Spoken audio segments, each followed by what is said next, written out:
पहुँचाड़ से एवी मुझे श्रद्धा छे साची साची श्रद्धा छे दृढ़ मुझे श्रद्धा छे पाके पाए श्रद्धा छे ईश्वर सर्वशन जगमाल महान तेना आधारे माय सर्वो संसार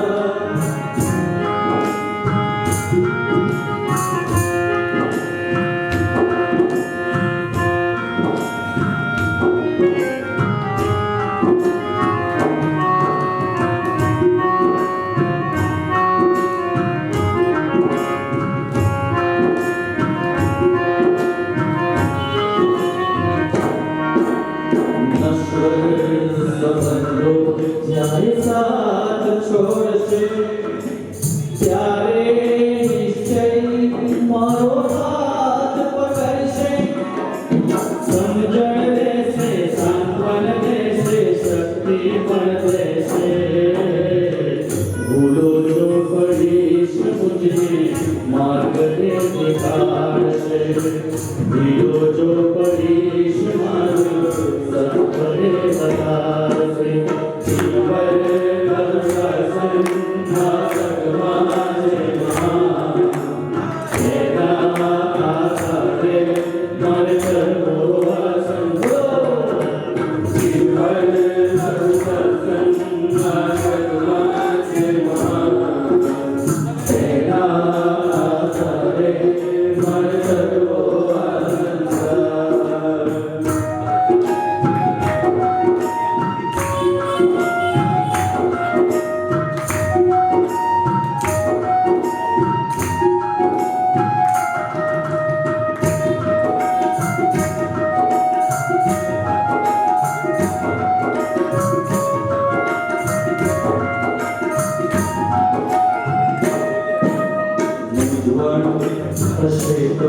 मार्गदर्शन आपसे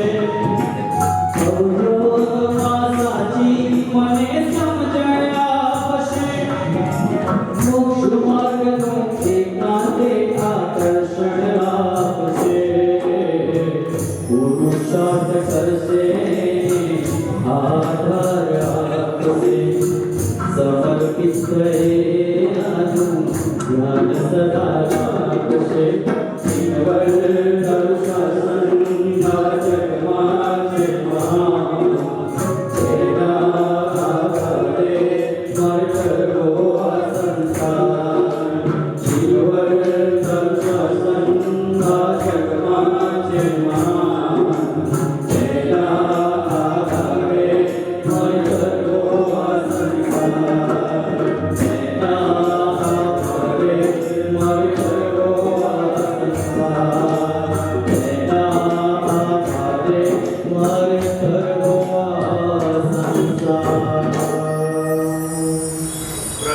શાસન આપણા સુધી પહોંચાડનાર સદગુરુ ભગવંતોની પરંપરા એ ગુરુની સ્તવનાનું એક ગીત લઈ અને પછી આગળ તરફ વધીશું.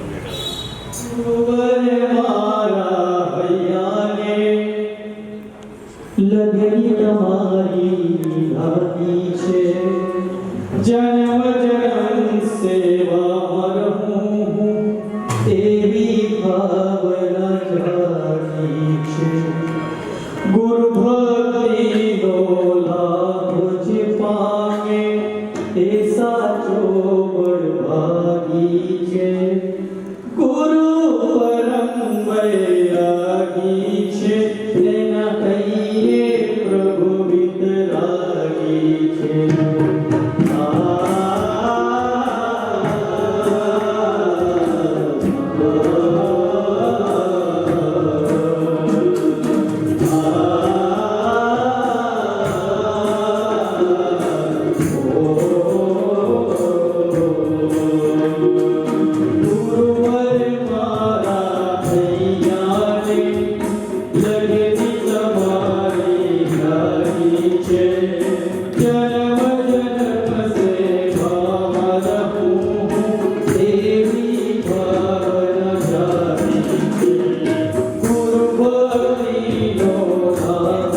Bye.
વૈરાગી છે તેના થઈએ પ્રભુ વિતરાગી છે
કર્મની વાત તો 36 દિવસથી કરી જ રહ્યો છે, પણ હજી આપણું મન કંઈ ઠેકાને પડતું નથી.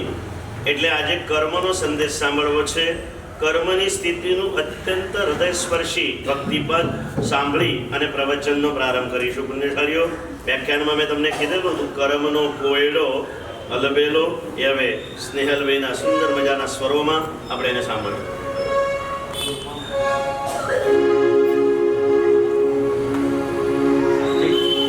જય સંઘના વોટ્સએપ ગ્રુપમાં એક ગીત મૂકેલું છે.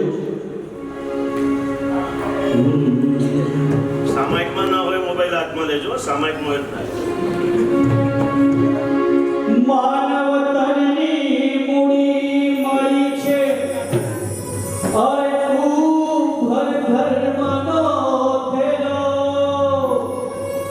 અરે વિસરી જાને વિભાવ રમણ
વ્યક્તિગત આમંત્રણ નથી.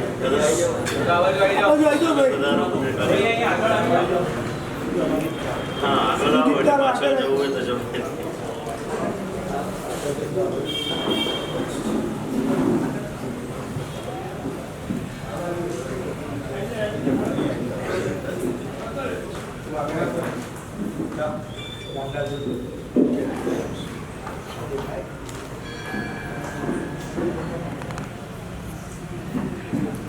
રુદકર્મક્ષયનાસ્તિ કલ્પકોટી શતૈરપી અવશ્યમેવ ભોક્તવ્યમ કૃતમ કર્મ શુભાશુભમ. અનંત કલ્યાણકારી ધર્મચક્રવર્તી દેવાદેવ પરમાત્મા મહાવીર સ્વામી પરમ પુણ્યના ઉદય પરમાત્માના શાસનની અંદરમાં આપણો સૌનો જન્મ થઈ ચૂક્યો છે અને પરમાત્માના શાસનમાં મળેલો જન્મ એટલે આત્મામાં રહેલા પરમાત્મા ભાવને પ્રગટ કરવા માટેનો એકમેવ માર્ગ. આત્મા એ જ પરમાત્મા છે. આત્મા અને પરમાત્મામાં ફરક એટલો જ છે, જે કર્મોથી ઘેરાયેલો છે એને આત્મા કહેવાય અને જે કર્મોથી જે દૂર થઈ ગયેલો છે એને પરમાત્મા કહેવાય. પરમાત્મા બનેલા પરમાત્માએ પોતાને બીજા સામે જીવને પરમાત્મા બનવા માટેનો રસ્તો બતાડ્યો. એટલે કે થોડી આપણી ગામઠી ભાષામાં કહીએ તો આત્માને ઘેરીને વળેલા કર્મોને દૂર કરવા માટેનો માર્ગ બતાવ્યો. બે જ ચીજો ઉપર સમગ્ર સંસાર ઉભો છે. એક બાજુ ધર્મ છે અને બીજી બાજુ કર્મ છે. આ ધર્મ અને કર્મની વાતો સીધી રીતે ઘી ન નીકળે તો ટેડી આંગળીએ કાઢવું પડે એવી એક કહેવત છે. સમયગાળો એવો હતો જેમની સ્વર્ગારોહણ તિથિ આપણે 4 દિવસ પહેલા જ ઉજવી. એવા યુગ પ્રધાન આચાર્ય સંપૂજ્યપાદ સંન્યાસ પ્રવર્ત ચંદ્રશેખર વિજયજી મહારાજા પોતાના પ્રવચનોમાં એમ કહેતા મુક્તિભાઈ કે ગુરુ ભગવંતોના પ્રવચનોમાં કેટલી બધી સમય પ્રમાણે પડતી આવી.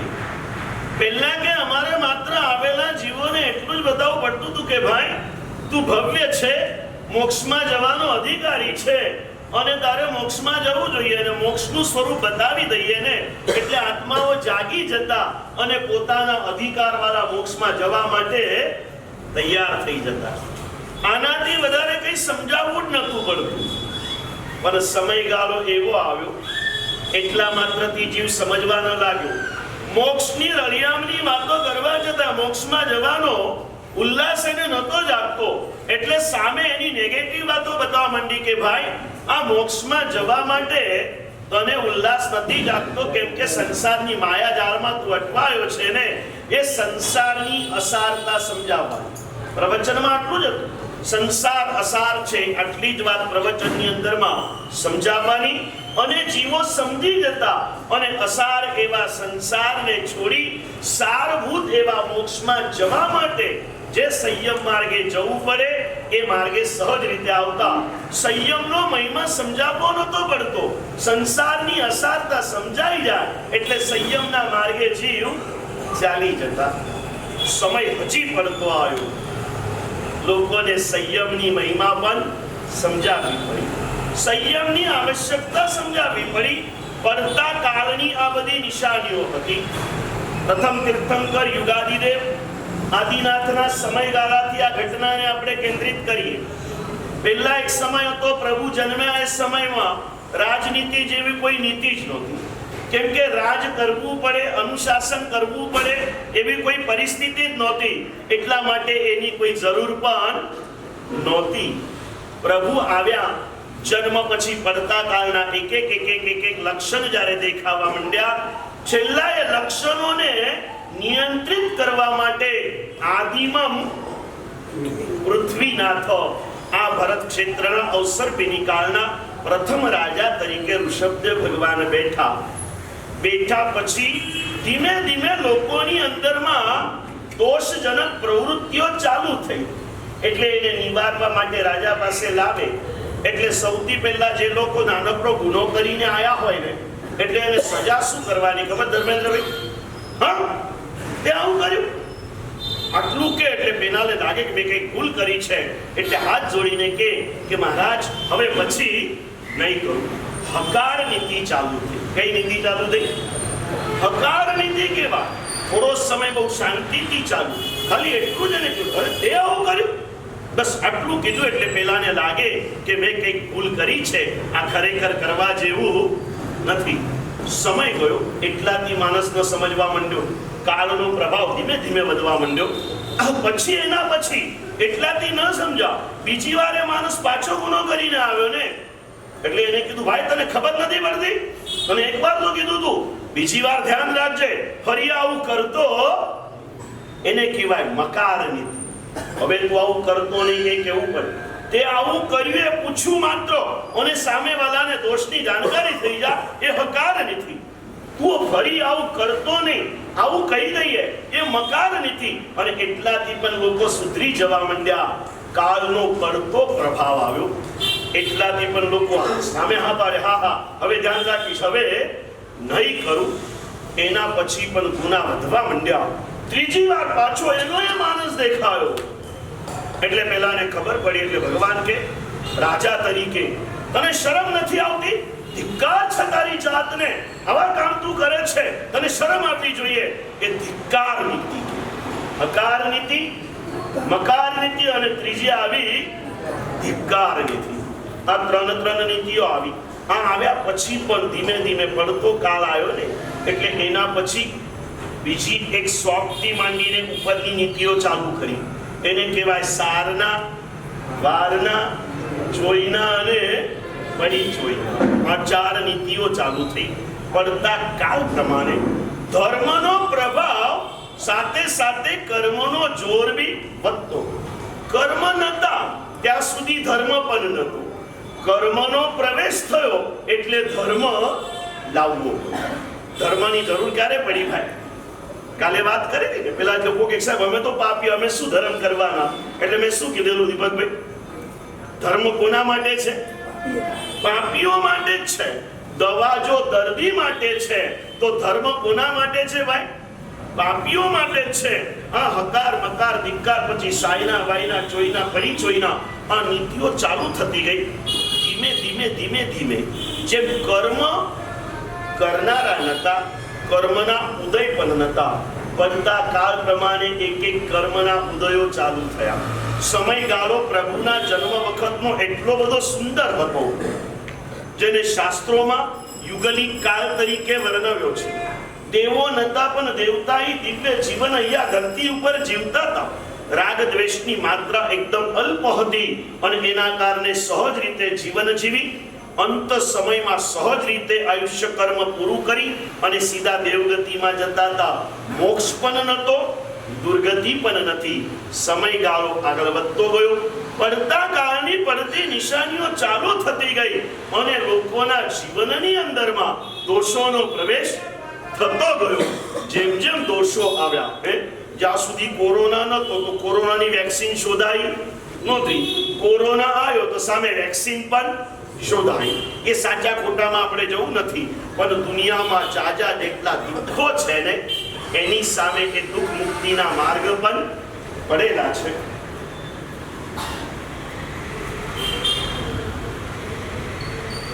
એમાં પડતા કાળના પ્રમાણની અંદરમાં અવસર બિનિકાળ પાંચમો આરો જેનું નામ છે દુષ્મકાળ. કયો નામ છે ભાઈ? 6 આરાના 6 નામ શાસ્ત્રકારોએ આપ્યા છે.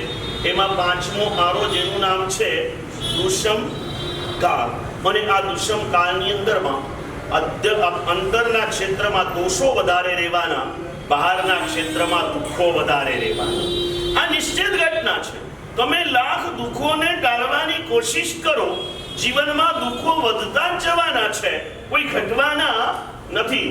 દોષોને ટાળવાની જેટલી કોશિશ કરતા જઈશું એ સત્પુરુષાર્થ છે. એટલે દોષોનું નિયંત્રણ અને ઘટાડો શક્ય છે. દુઃખોનો ઘટાડો ધર્મના માર્ગે થઈ શકે, સીધે સીધો થતો નથી. આવી ધર્મ ને કર્મની વાતો કરતા કરતા કરતા કરતા કરતા પ્રવચનનું સ્તર પૂજ્ય ચંદ્રશેખર મહારાજના કહેવા પ્રમાણે હવે ત્યાં સુધી આવ્યું ધીમે ધીમે કરતા સંસારની અસારતાથી માંડીને સંસારની ખરાબીઓના વર્ણન કરવાનું કહેવા મળ્યું. અને શાસ્ત્રોમાં જેટલા સંસારની અસારતાના ઇતિહાસો આવે છે ને એમાં શાસ્ત્રોના પેલી જે સચ્ચાઈ આવે ને, હમણાં થોડા દિવસો પહેલા નાના મહારાજે ગાઈ, ફરી ક્યારેક ગાશે, કેનારે સગપન કેની રે માયા જીવ રહ્યો છે લોભાઈ, અતિર સંસારોમાં કોઈ નથી તારું સાચી ધર્મ સગાઈ. એક એક ગાથામાં સંસારના એક એક સંબંધોના સેમ્પલ પીસ આપ્યા. સૌથી પહેલી શરૂઆત ભરત અને બાહુબલીથી કરી છે, જે તીર્થંકરના પ્રથમ પુત્રો છે, જે સ્વયં એ જ ભવે મોક્ષગામી છે, પણ એના માધ્યમે પણ જ્યાં સુધી કર્મો ખપ્યા નથી, કર્મો એ જીવને પણ છોડતા નથી. સગા ભાઈને એ જ ભવે મોક્ષમાં જનારા એ આત્માઓ દ્વારા બે સગા ભાઈઓ એક માનની રક્ષા ખાતર યુદ્ધે ચડી ગયા. યુદ્ધે ચડી ગયા ત્યારથી માંડીને શરૂઆત થઈ. પૂછે છે ભાઈ ભાઈની સગાઈ ક્યાં ગઈ? માતાની સગાઈમાં અમરકુમાર ને ચુલની માતાના ઇતિહાસો ગાથામાં રચી દીધા છે. પત્નીના સંબંધની અંદરમાં સૂર્યકાંતાના સંબંધો લખ્યા છે. ભાઈના સંબંધો કેટલા બધા પાંગલા છે એના માટે યુગબાહુ અને મદન રેખાના ઇતિહાસો લખાયેલા છે. આ શાસ્ત્રોના એક એક સેમ્પલ પીસ પહેલા જ્યારે આ સચ્ચાઈ સાંભળતા ને અક્ષયભાઈ આપણા ગુરુજી હર્ષવલ્લભ સુરી મહારાજ એ જ્યારે આ સચ્ચાઈ ગાય ને તો આપણા 3.5 કરોડ રૂવાટાની અંદરમાં એક શંકાર પેદા થઈ જાય. એમના ગાવાના જે પહાડી અવાજમાં ગાય ને તો આપણને એક આનંદ આનંદ આનંદ છલકાઈ જાય, વેદના અને સંવેદનાઓ પ્રગટ થઈ જાય. ત્યારે એમ લાગતું હતું કે સંસાર આવો હોય, કેમ કે નાની ઉંમરમાં બહુ સંસારને જાણ્યો નહોતો ને. હવે તો એમાં જે લખેલા સેમ્પલો છે ને ધર્મેન્દ્રભાઈ, પેપરમાં રોજ બધાના એક એક સેમ્પલ આવે. સગી માએ દીકરાને મારી નાખ્યો, દીકરાએ બાપનું ખૂન કરી નાખ્યું, બાપે દીકરાના ટુકડે ટુકડા કરીને ફેંકી દીધા, પાર્ટનરો એકબીજાની સામે આવ્યા, પત્નીએ પોતાના પ્રિયતમ દ્વારા પોતાના પતિની હત્યા કરી દીધી, પતિએ બીજાના પ્રેમમાં પડીને પોતાના પત્નીના મર્ડર કરાવી દીધા. શાસ્ત્રોમાં લખેલી સંસારની અસારતા અત્યારે ચારે બાજુ ફૂલી ફાલી દેખાય છે. એક પણ એવા સંબંધ રહ્યા નથી કે જે સંબંધોની અંદરમાં સૌંદર્ય હોય કે સુરક્ષા રહેલી હોય. બધા સંબંધો એક જેને કહેવાય ને કાચના વાસણ જેવા તકલાદી થઈને બેઠા છે. એમાં નિમિત્ત કોઈ પણ બને, મૂળ કારણ આપણા પોતાના જીવે બાંધેલા કર્મો છે.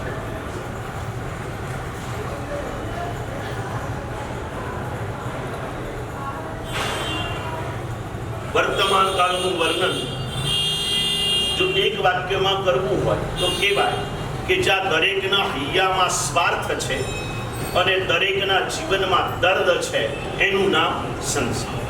દર્દ અને દુઃખ વિનાનો એક પણ માનવી કલિકાળમાં મળતો નથી. અને હૈયાના સ્વાર્થ ભાવ વિના કોઈ કોઈની સાથે સંબંધ રાખવા માટે તૈયાર નથી. ક્યાંક પોતાનો સ્વાર્થ ગવાયો નથી અને નજીકમાં નજીક સંબંધી સાથે પણ દગાથી માંડીને એનું ખૂન કરવા સુધી પણ જીવ પાછો જોતો નથી. આ વર્તમાન સંસારની વાસ્તવિકતાનું દર્શન છે. એનું મૂળ કારણ અત્યારે દરેક જીવના પૂર્વ ભવમાં બાંધેલા દુષ્કર્મના ઉદયનો, જેને કહેવાય ને ક્રિકેટની ભાષામાં કહું તો પાવર પ્લેનો સમય ચાલી રહ્યો.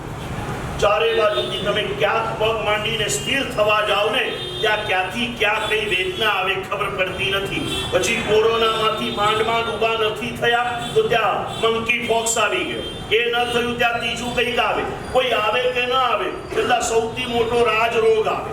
પહેલાના કાળમાં 16 રાજરોગ કહેવાતા હતા. એમાં ટીબી આવતું, ગોળ આવતો, આ બધા આવતા. આજે રાજરોગ એટલે રાજકારણી માણસ દ્વારા ઊભો થતો રોગ. એનું નામ શું ભાઈ? રાજરોગ. એ ક્યારે કયો રોગ લાવીને મૂકે, ક્યારે કયું બંધન લાવીને મૂકે એનો કોઈ ભરોસો નહીં. અને કોઈનું માનીએ કે ન માને એનું તો આપણને માનવું જ પડે. ગમે તે રીતે કાકા કહીને પણ માનવું પડે કે રાજરોગ સૌથી મોટો દાજો છે. આ બધા કર્મોના ઉદયો કેવા કેવા આવ્યા છે. આપણે ધર્મની વાતો સાંભળીએ, ધર્મના પ્રભાવોને જાણીએ, યથાશક્તિ ધર્મના માર્ગે ચડીએ છીએ, પણ તમને બહુ જ અંતઃકરણથી આપણે આપણા આત્માને તપાસવા જેવો છે. સારામાં સારા ધર્મ કરનારાને પણ કર્મના આકર્ષણ વધારે હોય છે. શેના આકર્ષણ? ધર્મીમાં ધર્મી માણસને પણ વધારે લગ્ની કર્મ સાથે હોય છે. અને આ કર્મ સત્તા બધી રીતે તમને ફસાવવાની કોશિશ કરે, કાઈ ન કરે ને તો છેલ્લા ધર્મી માણસને પોતાના ધર્મના અભિમાનમાં લઈ અને બીજાને નીચા માનવાની વૃત્તિ દ્વારા પણ એને નીચે પાડ્યા વગર રહેતી કર્મ સત્તાનું આ છેલ્લું શસ્ત્ર છે.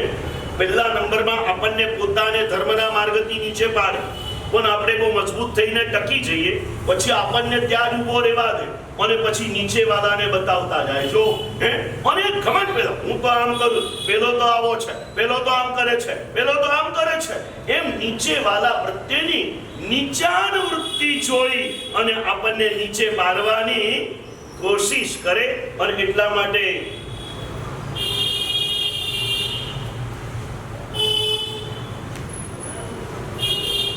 એક જગ્યાએ બહુ મજાનું વાક્ય લખ્યું છે કે નિશાન ચૂક માપ, નિશાન ચૂક માપ, પણ નહીં માપ નીચું નિશાન. બરાબર? નિશાન ચૂક, કોઈ નિશાન તાંદવા માટે ગયા અને ભૂલી ગયા તો ચાલશે, પણ નીચું નિશાન રાખશો તો નહીં ચાલે. નિશાન ચૂક માપ, નહીં માપ નીચું નિશાન. પણ શાસ્ત્રકારોએ આપણે એક આત્માની દ્રષ્ટિએ વિચારીએ, પુણ્યશાળીઓ, આર્ય દેશ, આર્ય કુળ, જૈન કુળમાં મનુષ્ય ભવને પામ્યા છીએ ને, એટલે આપણે આત્મકલ્યાણના માર્ગમાં ખૂબ ઊંચાઈ પર આવી ગયા છે. પણ આપણી ઊંચાઈ કેવી છે એના માટે આ દરેકે વ્યક્તિગત રીતે વિચારવાનું છે, બીજા માટે નહીં. જો મારો નંબર આમાં હોય તો મારે સાવધાન બનવું બહુ જરૂરી છે. એટલે લખ્યું છે કે ભાઈ કલિકાળમાં તને મળેલી આ ઊંચાઈ સમડી જેવી છે. કોના જેવી? સમડી જેવી છે. સમડીની ઊંચાઈ કેવી હોય? સમડી ગમે તેટલી ઉપર ઉડે ને એની નજર ક્યાં હોય? નીચે હોય. આપણે આવી ગયા આટલા ઊંચા, પણ આપણી નજર ક્યાં છે ભાઈ? એ લખ્યું છે સમડીની નીચી નજરથી કેવું નુકસાન થાય. એક સમડી રાજમહેલ ઉપરથી જતી હતી, મહારાણી દાગીના તારીને બેઠા હતા. મહારાણીનો એક સરસ મજાનો હાર છૂટો પડેલો હતો. એ હારમાં પેલીને સર્પના દર્શન થયા એટલે પેલી નીચે આવી. મહારાણી કે એની દાસીઓ કોઈ વિચારે એ પહેલા એ નવસેરા હારને ચાંચમાં ઉપાડીને ઉડતી ગઈ. આખો નવસેરો હીરાનો હાર એ સમડીની ચાંચમાં આવી ગયો. દેખાવે એના મનમાં તો એ સર્પ કરતા વધારે કઈ જ નહોતું. સામેથી બીજી એક સમડી આવી અને સમડીએ જોયું એટલે બે સમડીઓ ઝઘડવા માંડી. એ ઝઘડાની અંદરમાં આની ચાંચ ખુલી ગઈ અને નીચે શું પડી ગયો ભાઈ? હાર પડી ગયો. સર્પને સમજીને લીધેલો હાર ઝઘડામાં નીચે પડી ગયો. એટલે નીચે રહેલી એ ચીજને લેવા માટે એક ઝઘડાઓ, એક નીચ વૃત્તિ, એના કારણે હાથમાં આવેલો હીરાનો હાર બી જતો રહ્યો.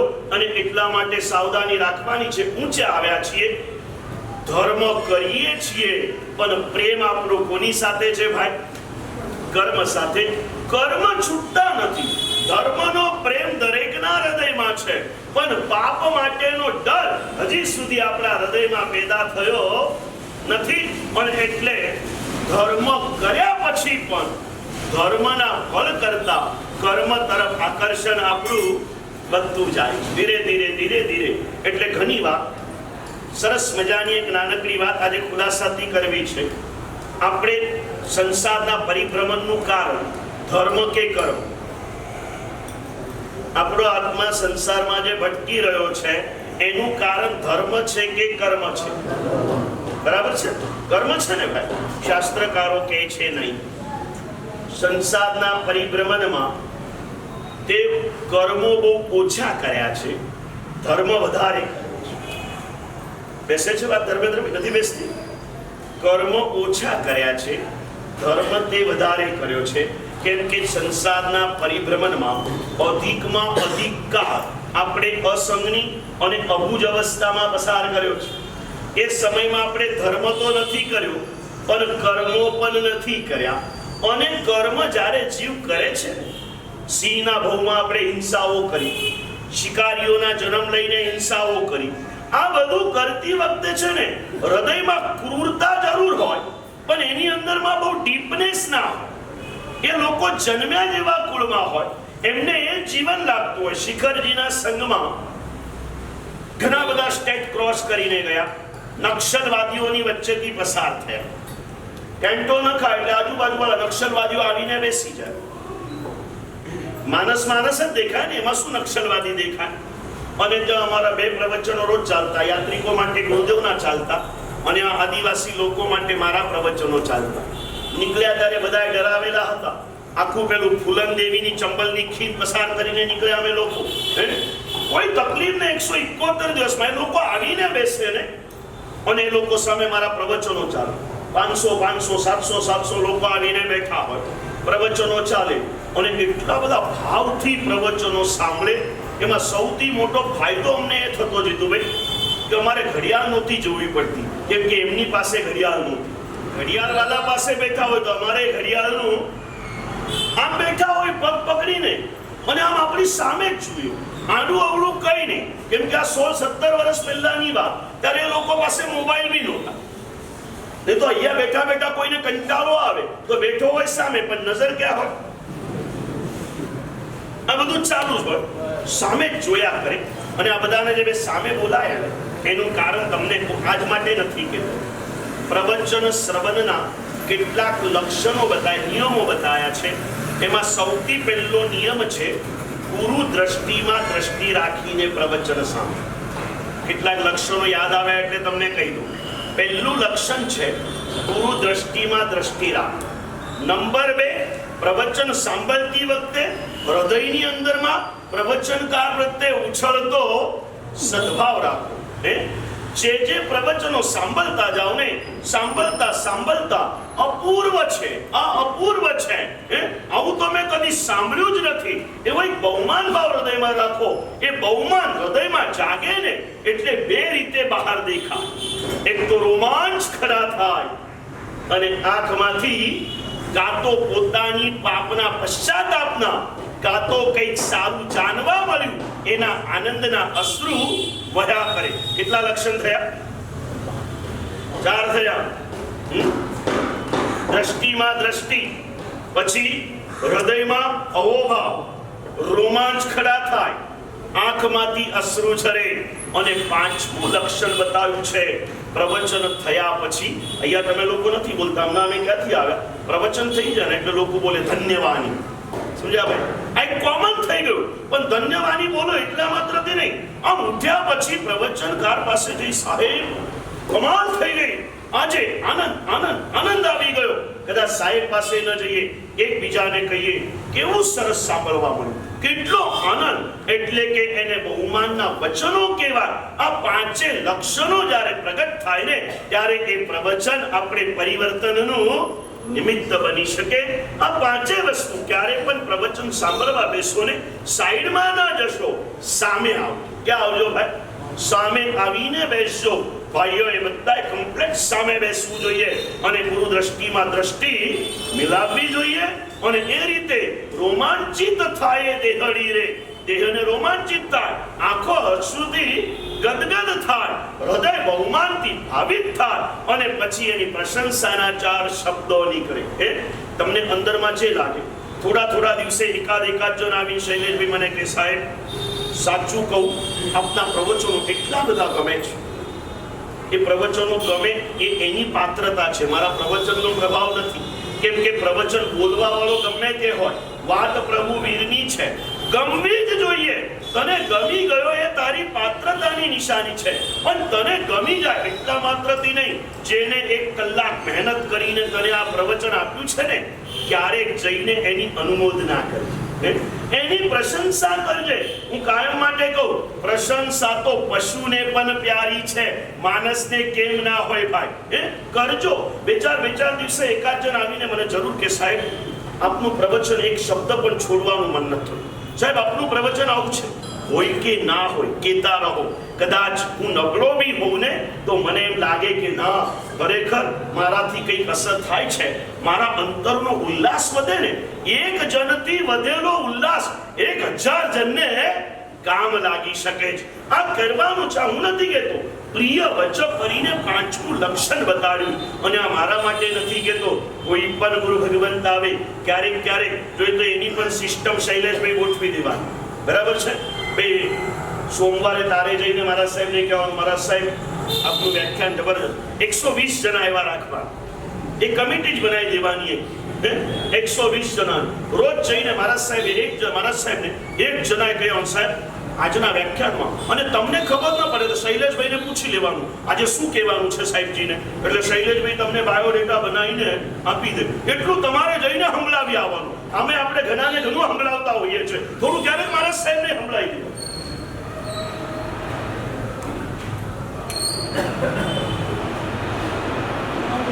એમને જ્યારે પ્રવચનો સંભળાવીએ, બે જ મુદ્દા કહું એમને. देखो कीधु पुण्यशाली, दो चीजें जीवन में ध्यान रखो, किसी को काटो मत, किसी को लूटो मत. અને લોકો આમ સાંભળે, સાંજના ટાઈમે ક્યારેક ગયા હોય, રાતના આવીને બેઠા હોય, આપણે ત્યારે પાણીના વગેરે પ્રોબ્લેમ્સ નતા, રાતના બી કલાક બોલવું હોય તો બહુ ખુલ્લા દિલે બોલતા આપણે, અને આમ બેસી જાય, બીજા જેને જોઈને ઘબરાઈ જાય. પછી હું એમને કહું कि जब हम निकले ना, लोगों ने हमको डरा दिया था कि सब नक्सलवादी आपको परेशान करेंगे, आपको ऐसा करेंगे, लेकिन आपकी भक्ति देखते हुए हमें लगता है कि उनसे भी ज्यादा भक्ति आपके दिल में है. और ये लोगों ने आंख में क्या आंसू सरे. ये लोगों ने कोई ने मारવું કે કાપવું એ પાપ છે ખબર જ નથી. એમને એવું જ ખબર છે કે આજ આપણી જિંદગી છે, એટલે એ લોકો કર્મ કરે ને એવા કર્મ મેને તમે પણ બાંધ્યા છે. પણ એ કર્મ બાંધતી વખતે પાપ કરવાના એવા તીવ્ર પરિણામ નથી હોતા હૃદયમાં. અને કર્મ વધારે ક્યારે વધારે લાભ કે નુકસાન કરે જ્યારે એમાં તમારા હૃદયના ભાવોની તીવ્રતા ભલે, જેને શાસ્ત્રકારોએ રસબંધ કીધો છે. શું કીધો છે ભાઈ? રસબંધો. કર્મો લગભગ અજ્ઞાન દશામાં કર્યા છે અને ધર્મ સમજણની દશામાં કર્યો છે. એટલે કર્મો ઘણા કર્યા છે. ધર્મ આપણે કર્મ કરતા પણ ધર્મ આપણે વધારે કર્યો છે, કેમ કે એકેન્દ્રિયમાં ધર્મ નહોતો તો કર્મ પણ નહોતો. અને વધારેમાં વધારે આપણા સંસાર પરિભ્રમણના કાળનું ગણિત મૂકીએ ને પુણ્યશાળીઓ, તો 90% આપણે એકેન્દ્રિયમાં રહ્યા, 10% આપણે વિકલેન્દ્રિય અને પંચેન્દ્રિયમાં રહ્યા છે. એ સમયમાં આપણી પાસે કર્મ કરવા માટેના સંજોગ જ નતા, ભાવ પણ નતા, એટલે કર્મો ઓછા કર્યા, ધર્મ આપણે વધારે કર્યો. અને છતાં કર્મના ફળને વધારે ભોગવીએ છીએ અને ધર્મના ફળને આપણે બહુ ઓછા પ્રમાણમાં પામીએ છીએ. એનું શાસ્ત્રીય કારણ છે, ધર્મ જ્યારે પણ કર્યો ને આપણે લગભગ રસ વગર કર્યો, ભાવ વગર કર્યો. અને કર્મો ભલે થોડા કર્યા પણ રાચી નાચી નહીં. સાચું બોલો, હોળીના આંબેલમાં વધારે મજા આવે? હોળીના આંબેલમાં વધારે મજા આવે કે હોળીના પાળના પછી દિવાળીના ફરાળ ખાવામાં વધારે આનંદ આવે?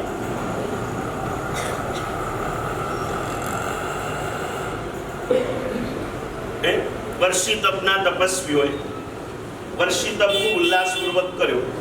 વૈશાખ સુદ ત્રીજે પાળનું થયું, ચોથના દિવસે બેસનું થયું, પાંચમ છઠના દિવસે નડિયાદમાં બીજા સંઘ તરફથી કાર્યક્રમો થયા, અને સાતમના દિવસે તમારા મિત્રએ ખાસ એના છોકરાના લગ્ન તમારા વર્ષી તપના હિસાબે તમારા પાળના પછી ગોઠવેલા હતા. અને એ પાળનાના દિવસે, એ લગ્નના દિવસે રાતના રિસેપ્શન રાખેલું હતું. સાતમના લગ્ન હતા, વૈશાખ સુદ આઠમનું રિસેપ્શન હતું, સંગાતનું ગ્રાઉન્ડ હતું, આઈસ્ક્રીમની પાર્ટી હતી. વર્ષી તપમાં ખાધેલું શ્રીખંડ મીઠું હતું કે આઠમના રાતના રિસેપ્શનમાં ખાધેલું આઈસ્ક્રીમ વધારે મીઠું હતું? વધારે મીઠું શું હતું પુણ્યશાળીઓ? જતીનભાઈ, વધારે મીઠું શું લાગે?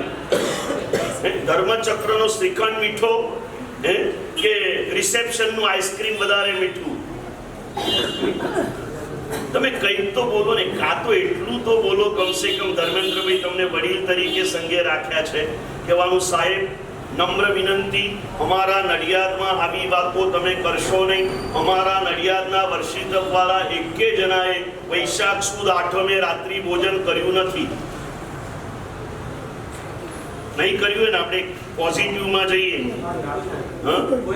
એકાદ જણ તો હશે જ. પૂછી લેજો પેલા 265 માંથી જે ઉચ્ચો ખાનગીમાં કે ભાઈ વૈશાખ સુદ આઠમે પેલો વર્ષિતકનું ગ્રુપ હજી મેસેજ ચાલુ હશે, એમાં એક મેસેજ મૂકજો, ભાઈ ઈમાનદારીથી જણાવી દેજો, આ વાત કોઈને જણાવવામાં નહીં આવે. જવાબ માટે મારી સાથેના માણસનો નંબર આપી દેજો, કેમ કે તમારા પેટમાં કદાચ કોઈ વાત ન ટકે તો મારી પાસે તો ટકી જ જશે. પુણ્યશાળીઓ જે તપસ્વી હોય વૈશાખ સુદ આઠમે રાત્રિ ભોજન કર્યું હોય એ પોતાનું નામ અને નંબર ગુરુ ભગવંતને આપી દે, એના પરાક્રમનું બહુમાન ગુરુ ભગવંત કરી આપે. જીવ કર્મને બાંધતી વખતે વિચાર નથી કરતો. ધર્મ કરે છે પણ કર્મના પરિણામને છોડવા માટે જીવ તૈયાર નથી, કેમ કે કર્મ સાથે એનો સંબંધ અનાદિકાળનો છે. એટલે ધર્મ મળ્યો છે ને તો એ કર્મના સંબંધોને છોડવા તૈયાર નથી. કર્મ કહે છે કે ભાઈ તને હજી સમજાવું, ધર્મની વાતો આપણી નથી મજામાં બેસી, મગજમાં નથી બેસતી. એટલે આજે કર્મનો સંદેશ, આજે હું ધર્મનો સંદેશ વાહક બનીને નહીં, કર્મનો સંદેશ વાહક બનીને તમારી પાસે આપું છું. કર્મ કહે છે ભાઈ તને હજી કહી દઉં. હમણાં ગાયું ને સ્નેહલભાઈએ કે કર્મને કોઈની શરમ હોતી નથી, ત્યારે કર્મ કહે છે કે મને બેશરમ કહેવાની જરૂર નથી. પહેલા તું જો બેશરમ ન બન્યો હોત ને તો મારે બેશરમ બનવાની કોઈ જરૂર નહોતી. મારો તો ધર્મ છે ને. ઘણા પહેલા નાના હતા ને સાંભળેલું કૌશિકભાઈ કે કર્મ બહુ ક્રૂર હોય છે, પણ જ્યારે સમજ્યા ત્યારે ખબર પડી કર્મ બિલકુલ ક્રૂર નથી, કર્મ ન્યાયી છે. સાચો ન્યાય તોડે છે. એ કોઈને ગરીબ નથી બનાવતો, એ કોઈને શ્રીમંત નથી બનાવતો, અને શ્રીમંત પણ ભૂલ કરે તો એની શ્રીમંતાઈ આંચકી દેવામાં કર્મ કોઈની શરમ નથી રાખતો. અને ગરીબ જો પોતાના ગરીબીના પાપનું પ્રાયશ્ચિત કરે તો એને શ્રીમંતાઈ દેવામાં પણ કર્મ કોઈની રાહ જોતા. મમ્મને 99 પેટી કોઈ આપી? ભાઈ કર્મ જ આપીને. મર્મને 99 પેટી દેનારા પણ કર્મ હતા. પરમાત્મા મહાવીરના 2 પગની વચ્ચે ચૂલો બનાવી અને ખીર રંધાવનારા પણ કર્મ હતા. અને એના પછી પરમાત્માના પગ નીચે આવા નવકમલો રચનાર પણ એ પ્રકારના કર્મો હતા. કર્મ ન્યાયી છે. કર્મ કહે છે ભાઈ તને, મને ખબર છે કે તને મારી સાથે બહુ દોસ્તી છે, પણ મારી સ્થિતિ બહુ ભયંકર છે, તું સમજી લેજે. હું કોઈને પણ છોડતો નથી. મારે હું ભગવાનને પણ મેં છોડ્યા નથી. આપણી બહુ પ્રસિદ્ધ વાતો છે. પરમાત્મા આદિનાથને પણ કર્મે છોડ્યા નથી. દીક્ષાના દિવસથી 400 ઉપવાસ ભૂખ્યા ને તરસ્યા પ્રભુને રખડાવ્યા છે. એ રખડાવનાર કોણ ભાઈ? કર્મ છે ને. અને પ્રભુ મહાવીરને દીક્ષા પછી 12.5 વર્ષ સુધી સુખ ચેનનો શ્વાસ લેવા દીધો નથી. એ કરાવનાર કોણ છે ભાઈ? કર્મ એમને સ્પષ્ટ બોલીએ, એમના જીવે બાંધેલા પૂર્વ ભવના કર્મ. ઋષભદેવના કર્મો અજીતનાથે ભોગવવા પડતા નથી. પાર્શનાથના કર્મો મહાવીર સ્વામીએ ભોગવવા પડતા નથી. દર્શન વલ્લભના કર્મ નમ્ર વલ્લભે ભોગવવા પડતા નથી. છેલ્લી લીટી ગાય ને સ્નેહલભાઈએ કે ગુરુનું કીધું ગુરુજી ભોગવે, ચેલાનું ભોગવે ચેલો કર્મનો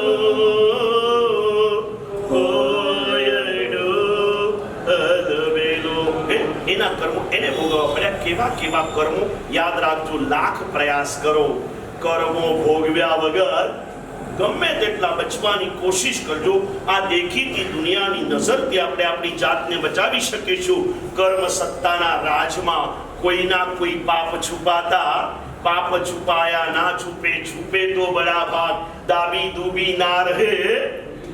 કેવા કેવા ઇતિહાસો આપણી પાસે છે, સાંભળી છે ને પુણ્યશાળીઓ. પેલા મુનિવર જંગલમાંથી પસાર થઈ ગયા. જંગલમાં કૌશક ધ્યાને ઊભા છે અને એના દીક્ષા પૂર્વના સસરા એને જુએ છે અને પોતાની દીકરીની જિંદગી આને બગાડી નાખી એવો વિચાર આવે છે. કેમ કે આને દીક્ષા લઈ લીધી એટલે એ ગુસ્સામાં ને ગુસ્સામાં વેરનો બધો વાળવા માટે એને બીજું કંઈ નથી સૂઝતું. એટલી બધી ક્રૂરતા એના હૃદયમાં પ્રગટે છે. એ કર્મને અનુસાર સંયોગો આજુબાજુમાં મળે છે. મુનિવર તો કૌશક ધ્યાનની અંદરમાં છે. બાજુમાં ચીકની ભીની માટી પડી છે. પેલાના મનમાં વિચાર આવે છે, માટી ઉપાડીને એના માથે પાઘડી બનાવી દે છે આખી ચારે બાજુથી. એવા સંયોગ મળે છે. બાજુમાં ખેરના લાકડા પડ્યા છે, એની અંદરમાં લાકડા નાખે છે. બાજુમાં અંગારો પણ મળી જાય છે, એ અંગારો માથે મૂકે છે. લાકડા સળગે છે, ખોપરી બળવા માંડે છે, અને ધ્યાનમાં રહેલા મુનિવર સાવધાન બની જાય છે. ઉપસર્ગો આવે છે. ધ્યાન દશામાં એક ક્ષણ માટે નજર પડે છે, પોતાના પૂર્વ અવસ્થાના સસરાને જુએ છે. સસરાને દોષિત નથી માનતા, અને મનની અંદરમાં કેવા ભાવો કે આજ સુધી ભવોમાં ઘણા સસરા મને મળ્યા, બધા સસરાએ મારા માથે પાઘડી બાંધી, પણ આજ સુધી જેટલા સસરાએ મારા માથે પાઘડી બાંધી એ પાઘડી મારા સંસારને વધારનારી બની. આવો સસરો મને ફરીથી નહીં મળે. કેટલો ઉપકારી આ મારો સસરો કે જેને મને મોક્ષમાં જવા માટેની પાઘડી બાંધી છે. એને ખમાવે છે, ખમાવતા જાય છે. એક બાજુ તડ તડ તૂટે ચામડી અને ફડ ફડ ફૂટે રે હાર, એવી ભાવધારામાં ચડે છે. અને ભાવધારામાં એક બાજુ કર્મના ઉદય હાડકા બળે છે, સાથે રહેલા ધર્મના પ્રભાવે કર્મો બળે છે. એક બાજુ દેહ ગળે છે, એની સાથે કર્મો ગળે છે. ત્યાંને ત્યાં કેવળ જ્ઞાન પામી અને અંતઃકૃત કેવળી બનીને એ મુનિવર મોક્ષની અંદરમાં પહોંચી જાય છે. એ મુનિનું મંગલકારી નામ ગજ સુકુમાલ મુનિ છે. અને એ જ વખતે શ્રેનિક નેમિનાથ ભગવાનને વંદન કરવા ગયા છે.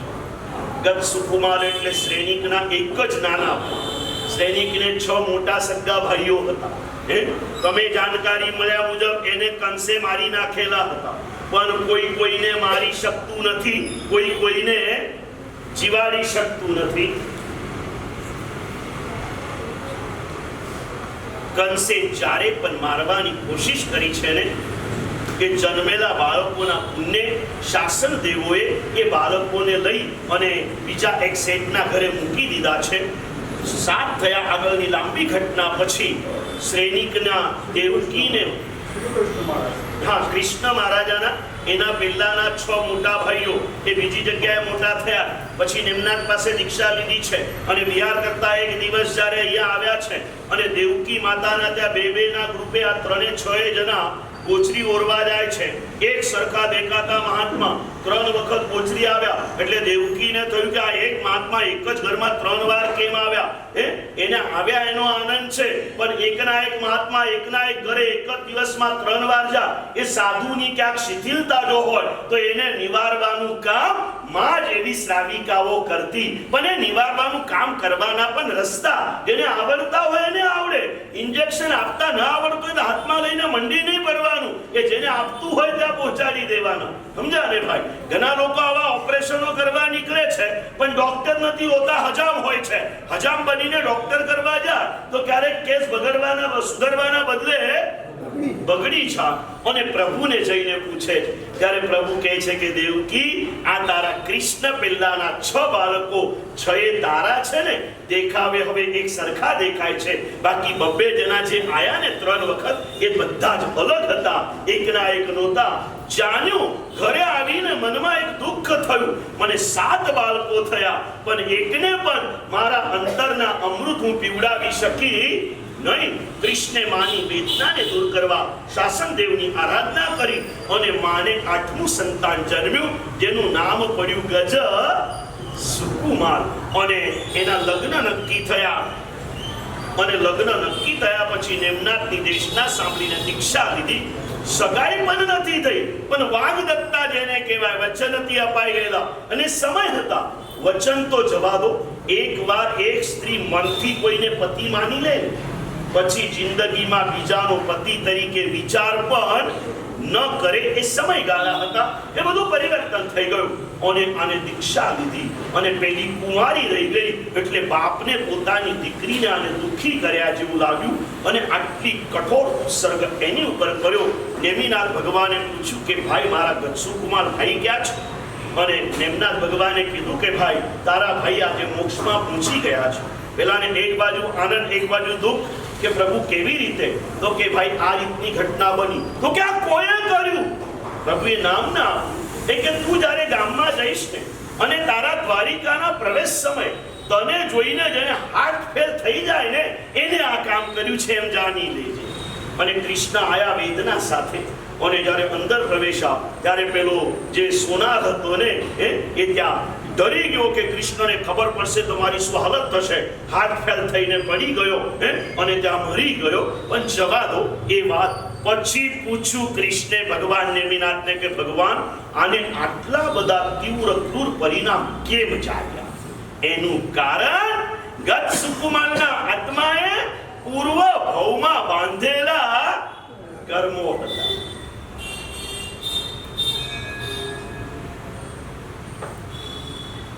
આવા કેટલાક આત્માના પૂર્વ ભવોને જણાવતું એક બહુ મજાનું પુસ્તક, નામ હું અત્યારે ભૂલી ગયો છું, પૂજ્ય ગુણરત્ન શ્રી મહારાજ તરફથી લખવામાં આવેલું છે. એમાં ઘટના જ્યારે વાંચીને ધર્મેન્દ્રભાઈ હલી જવાયું કે આટલું સામાન્ય લાગતું પાપ આટલું ભયંકર પરિણામ આપે.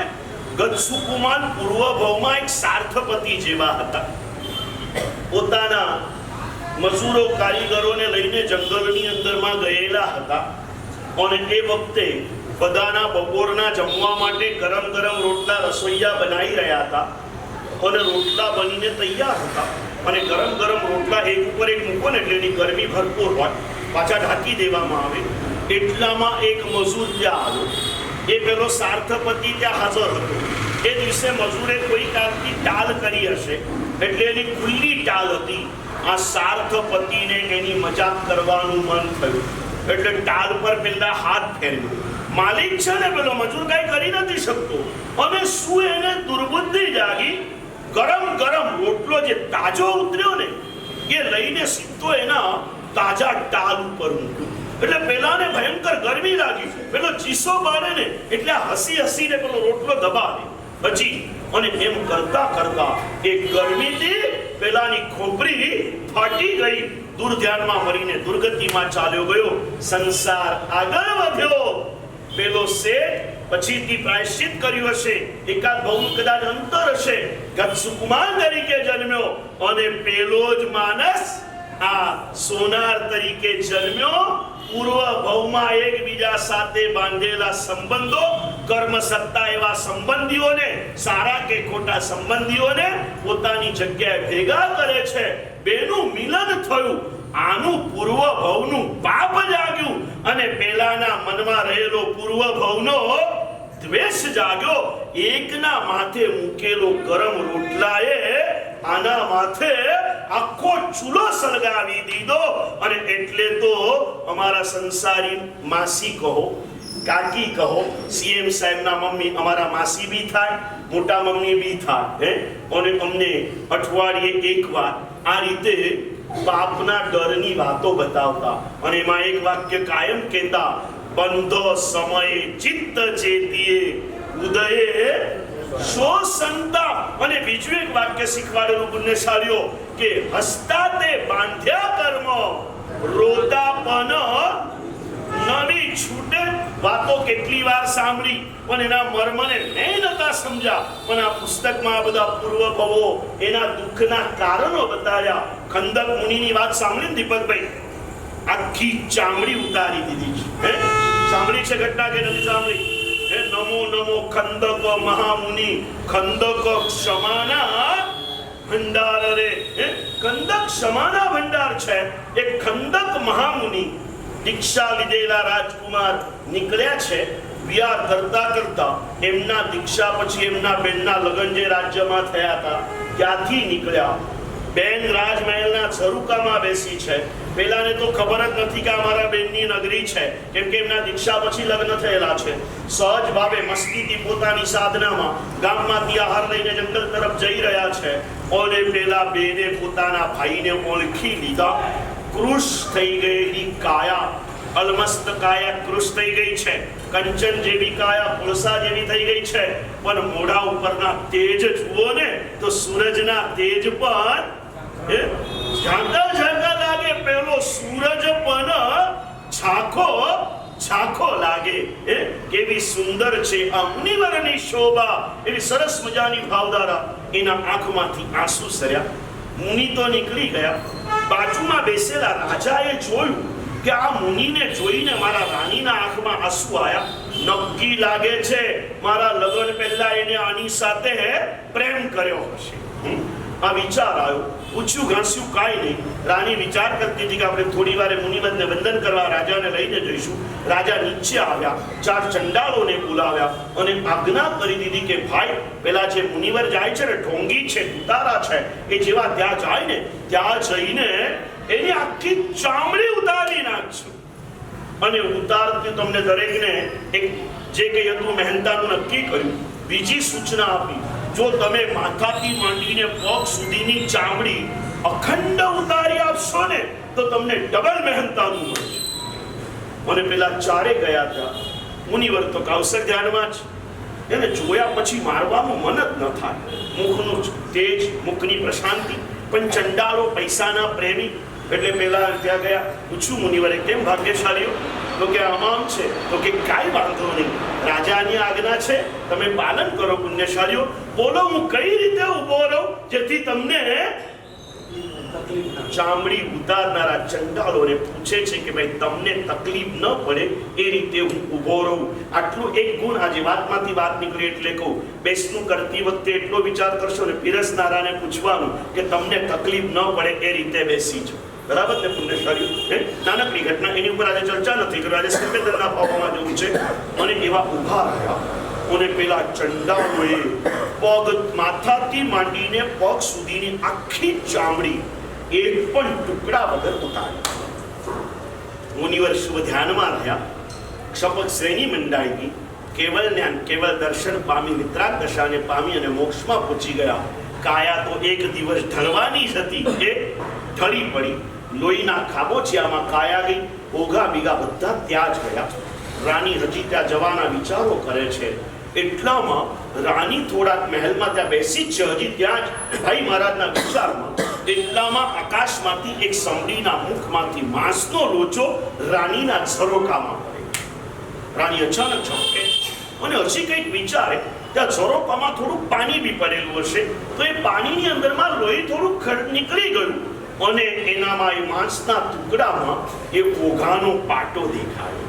અને એ પાટો એ રાજકુમારીએ પોતે તૈયાર કરીને પોતાના ભાઈને દીક્ષા વખતે આપેલો પાટો જોઈ અને રાજકુમારી ઉભી, પેલા રાણી બનેલા રાજકુમારી એકદમ ઊભા થયા. આ શું? અને ખબર પડી નક્કી મારા ભાઈ મહારાજની કોકે હત્યા.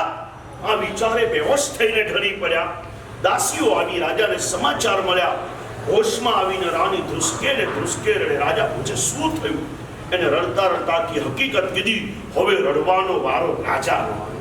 રાજા કે આમ હતું, મારી ભૂલ થઈ ગઈ, મેં જ આ કરાવ્યું જ.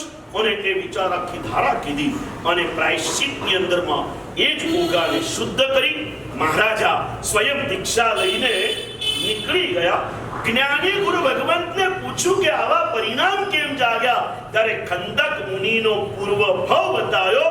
ખંદક મુનિ પૂર્વ ભવમાં રાજકુમાર તરીકે પોતાના મિત્રો સાથે આંબાવાડીમાં ફરવા માટે ગયેલા.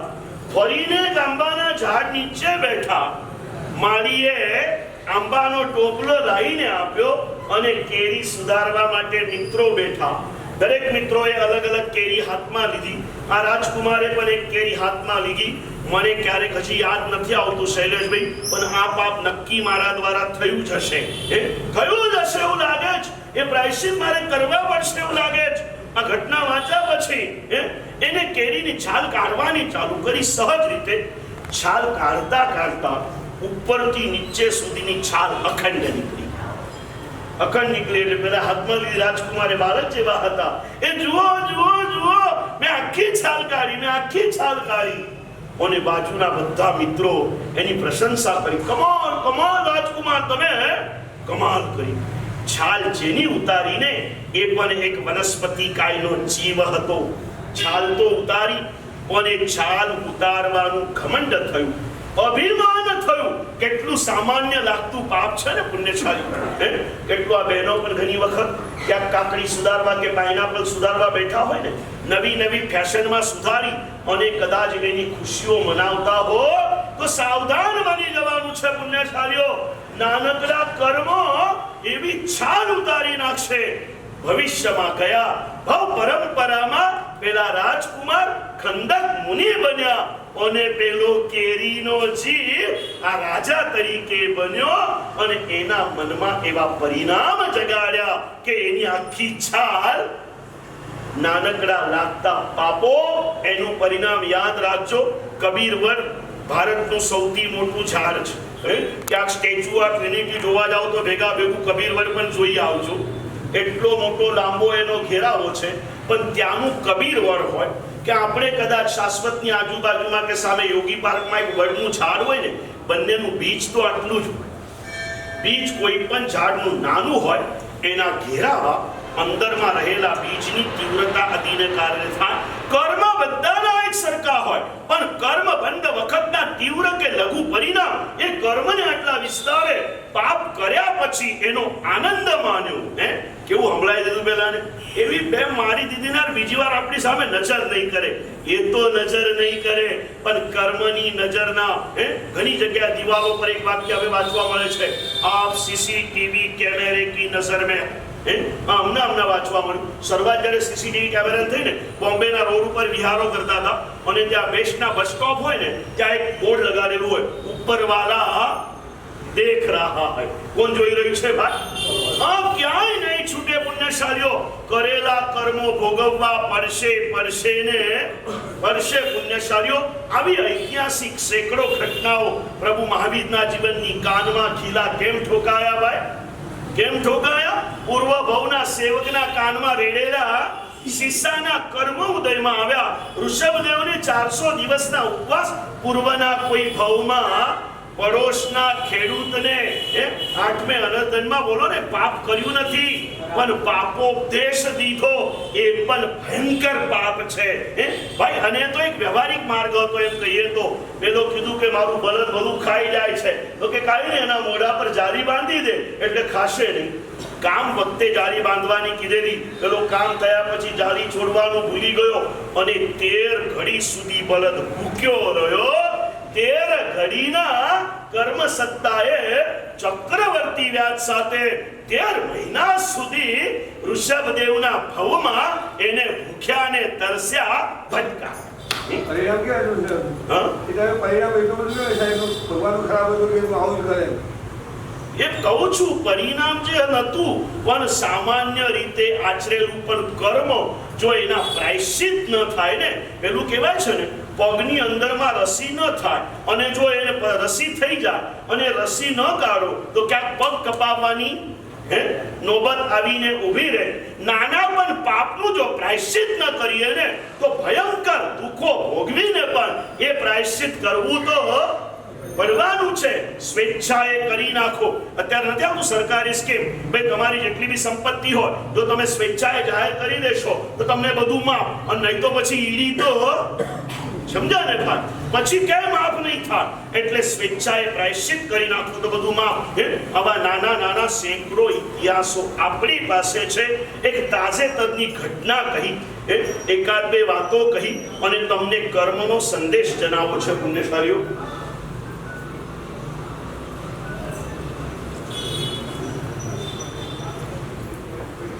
બહુ નજદીકની ઘટના કહું તમને.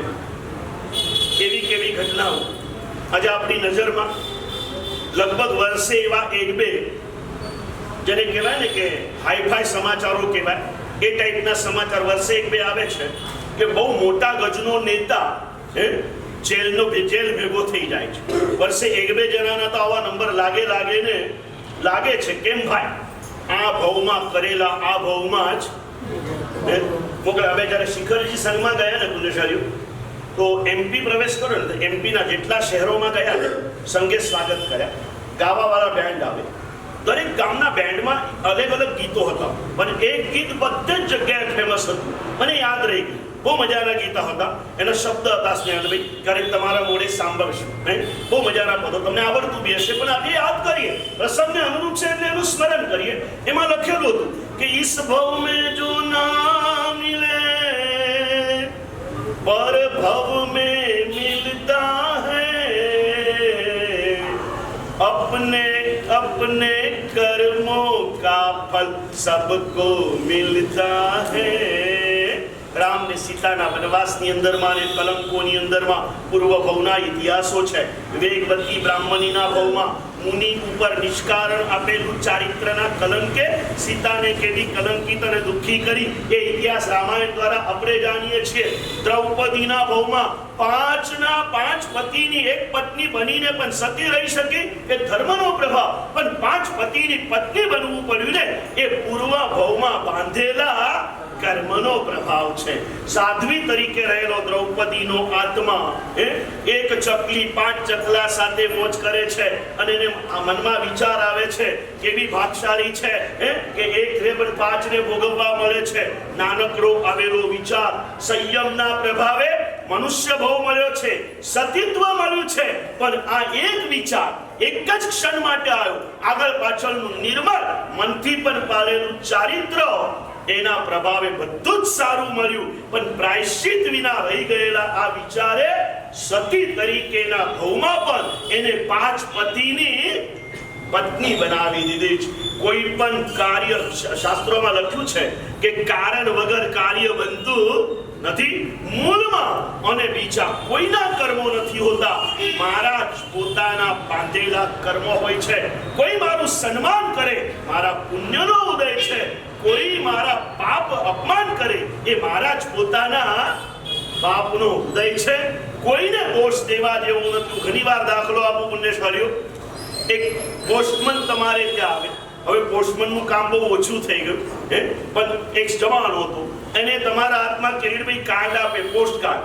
એ વખતે 5 પૈસાનું આવતું તમારા જમાનામાં, અને હાથમાં કાર્ડ પકડાવી દે અને કાર્ડની અંદરમાં લખ્યું હોય, તમને માનતા નહીં, હું જરાક બોલીને બતાડું, નહીં તો આપણે કોઈ બી જેનું અહીંયા નડિયાદમાં જેનું નામ ન હોય એવું એક નામ આપો ને એટલે કોઈને ખરાબ ન લાગે. હા, અનામી સમજી લો. એમાં લખ્યું હોય, ચલો ને ભાઈ કિરીટભાઈ આપણા છે, એના નામે કહીએ, કાંઈ વાંધો નહીં. એમાં સ્ટાર્ટિંગ લખ્યું, કિરીટ તું હરામખોર છે, 420 છે, નાલાયક છે, લફંગો છે, ફલાનો છે, ડીગનો છે. આખું કાર્ડ 108 ગાળો સાથે લખેલું હોય. તમે સ્ટાર્ટ કરો અને તરત પોસ્ટમેનને બૂમ પાડીને પકડીને 4 થપ્પડ મારો કે ના મારો? કેમ ભાઈ? અને તમને આપ્યું કોઈ? ભાઈ આપનાર ગમે તે હોય, લખનાર બીજો છે. અને ફરી કહું, તમને ગાળ લખનાર બીજો છે, પેલા માત્ર આપ્યું છે ને. અહીંયા તમને કોઈ ગાળ આપે છે ને, એ ગાળ આપવાના કર્મો બાંધવા વાળો તું પોતે છે. કોક તને થપ્પડ મારે છે ને, એ થપ્પડ માટેના કર્મો પૂર્વ ભવમાં તારા આત્માએ પોતે જ બાંધેલા છે. અહીંયા આવીને આ શૈલેષભાઈના બધા જ સન્માન કરતા હોય અને એકાદ દિવસ ચાલુ વ્યાખ્યાનમાં, આજે તો હું સમજુ શૈલેષભાઈ માટે મારા મનમાં ધીમી ધીમી ગાઢ બાંધતો છું. 100-200 માણસમાં કાંઈ ના બોલું, અને પેલા બહુમાન સમારંભમાં 2000 માણસ બેઠા હોય અને એ દિવસે 10 મિનિટના વ્યાખ્યાનમાં આ શૈલેષભાઈને આખી પટ્ટી ઉતારી નાખું. શૈલેષભાઈ મને વંદન કરશો કે બીજા દિવસથી મોઢું જોવાનું બંધ કરશો? શું કરશો? બીજા ઉપર દુઃખો આવે ને ત્યારે ઉપદેશ આપવો બહુ સહેલો છે. પોતાના પગ નીચે પાણીનો રેલો આવે ત્યારે ધોતી સંભાળવી બહુ અઘરી હોય છે. અમે 2 વક્તા છીએ ને એટલે એમનું નામ લીધું, સમજ્યા કે નહીં? અહીંયા નામ છે શૈલેષભાઈ ટ્રસ્ટી, શૈલેષભાઈ વક્તા, સ્નેહલભાઈ ગાયક. આ બધા નામો અહીંયા બધાની ડિગ્રીઓ લખેલી છે આની ઉપર, એટલે અમને ખબર પડી. અને એટલે એ દિવસથી હું નિશ્ચિંત થયેલો, ભાઈ કોઈક દિવસ અટકી જાઉં તો વ્યાખ્યાન બંધ નહીં રહે. એક વક્તા આપણે ત્યાં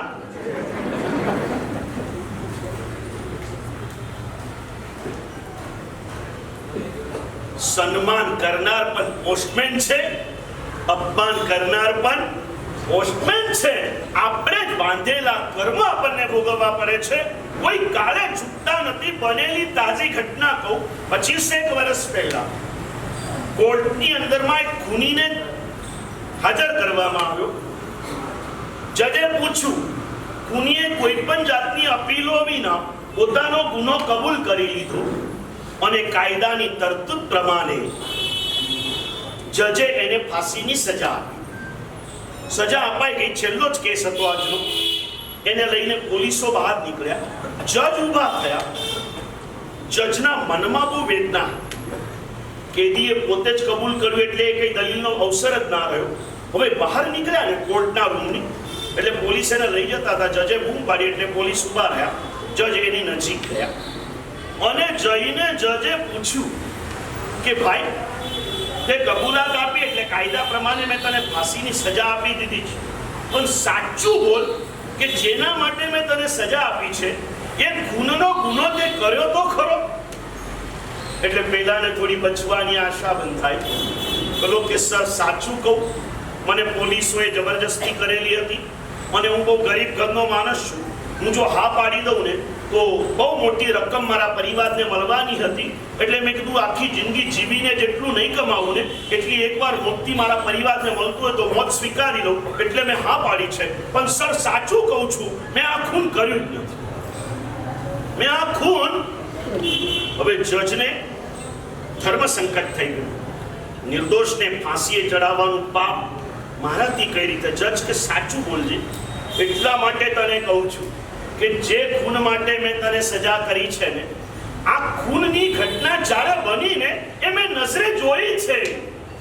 ઘટના એવી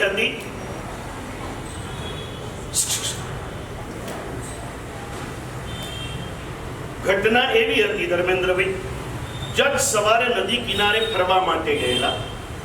નદીના આ કિનારે જજ નદી કિનારે ઓટલા ઉપર બેઠા હતા અને એ સમયે સામેના કિનારે જેની કેસ આવી હતી ને એ શેઠનું ખૂન થયેલું. એટલે થયેલું ખૂન અને ખૂન કરનાર માણસને જજે નજરે જોયેલો હતો. આજુબાજુ બીજું કોઈ હતું નહીં. નદીનો કિનારો તાપી જેટલો લાંબો, એટલે ગુમાબૂમ કરવાનો કોઈ અર્થ હતો નહીં. એટલે એને જોયું કે જે ખૂન માટે આને લાયા છે એ ખૂન કરનારાને મેં જોયો છે, પણ એ આ હોય એવું લાગતું નથી. એટલે જજે થોડી ખુલીને વાત કરી કે સર સાચું કહું છું કે મેં આ ખૂન કર્યું જ નથી. હવે જજને બહુ મોટું એ થયું, મનમાં એક વેદના. નિર્દોષને સજા કરી. અને પછી જજે બીજો એક પ્રશ્ન કે ભાઈ, આ ખૂન તે નથી કર્યું, હું પણ સ્વીકારું છું. આના પહેલા તે ક્યારે કોઈનું ખૂન કર્યું? એટલે પેલો કે હા સર, 5 વર્ષ પહેલા પણ મેં મર્ડર કરેલો હતો, પણ ત્યારે મને સારા વકીલ મળી ગયા. મારી પરિસ્થિતિ સારી હતી. 2 પૈસા ખવડાવીને એ વખતે હું નિર્દોષ તરીકે છૂટી ગયો હતો. જજ કે બસ હવે મને વાંધો નથી. એ વખતે તે જે ગુનો દબાઈ દીધો હતો ને, તારું એ પાપ અત્યારે ઉદયમાં આવ્યું છે. કર્મો કોઈને છોડતા નથી. કોઈ બી રીતે ઉદયમાં આવે અને એટલે જ્યારે પણ પાપ કરવાનું મન થાય, પરમાત્માના દર્શન કર્યા પછી નીચે આવીને કે ઘરે જઈને ગંદી સિરિયલો જોવાનું મન થાય. પરમાત્માની સ્તુતિ કર્યા પછી બહાર નીકળીને કોકની નિંદા કરવાનું મન થાય. ધર્મચક્ર જેવી તપશ્ચર્યાઓ કર્યા પછી હોટેલોમાં જઈને અભક્ષ ભક્ષણ કરવાના પરિણામ અંતરમાં જાગી જા. સાવધાન બની જજો. ધર્મનું ફળ જે મળે છે, કર્મનું ફળ પણ મળે છે. અને પેલું જે હિન્દી ગીત કીધું ને કે ભાઈ ઇસ ભાવ में ना मिले अगले भाव में मिलता है, એનું ગુજરાતી ગીત તો આના કરતા બી બહુ સમજદારી વાળું છે. ગુજરાતી શબ્દો છે, બદલો ભલા બુરાનો અહીંનો અહીં મળે છે. હવે બધું ઇન્સ્ટન્ટનો જમાનો છે. ફાસ્ટ ટ્રેક કોર્ટો ચાલુ થઈ ગઈ છે હવે બધે. તરતના હિસાબ તરત મળે છે. પુણ્યશાળીઓ ક્યાંય બાકી નથી રહેતા. એટલે કર્મો કે છે સાવધાન બની જા. તને તારા ગુરુ ભગવંતો પસીના પાડીને સમજાવે છે. વિકારી દ્રશ્યો જોતો નહીં, કોઈની નિંદા મોઢાથી કરતો નહીં, અભક્ષના ભક્ષણ કરતો નહીં. આ બધી જ વાતો તને જણાવે છે, પણ તું સમજવા તૈયાર નથી. ધર્મના હજારો સંદેશ નડિયાદમાં જેટલા વડીલો બેઠા છે ને, અમારા ધર્મેન્દ્રભાઈ, નવીનભાઈ, મુક્તિભાઈ, આ લોકોએ તો અત્યાર સુધી કેટલા ગુરુ ભગવંતોને સાંભળી લીધા ને ભાઈ. બહુ જૂની ખબર નથી, પણ પૂજ્ય રામચંદ્ર સુરી મહારાજની અમે લોકો અહીંયા સાથે રહેલા છે એટલે મને ખબર છે. તમે પ્રેમસુરી મહારાજને સાંભળ્યા કે નહીં સાંભળ્યા મને ખબર નથી, કેમ કે એમના સ્વર્ગારોહણને લગભગ 55 વર્ષ થયા, બરાબર છે.